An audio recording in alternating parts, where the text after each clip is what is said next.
Mga kapatid, ang homilya po ngayong araw ng Miyerkules na ito ay hango po sa babasahin kong ito. Mateo, Kapitulo 5, versikulo 1 hanggang 12. Ang sermon sa bundok.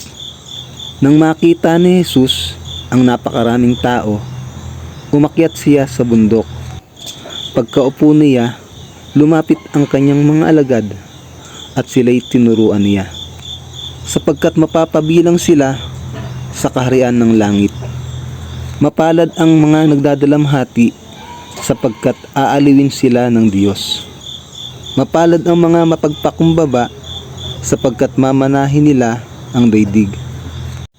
Mapalad ang mga nagugutom at nauuhaw sa katwiran, sapagkat sila'y bubusugin.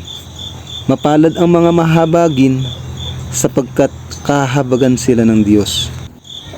Mapalad ang mga may malilinis na puso, sapagkat makikita nila ang Diyos. Mapalad ang mga gumagawa ng paraan para sa kapayapaan, sapagkat sila'y ituturing na mga anak ng Diyos.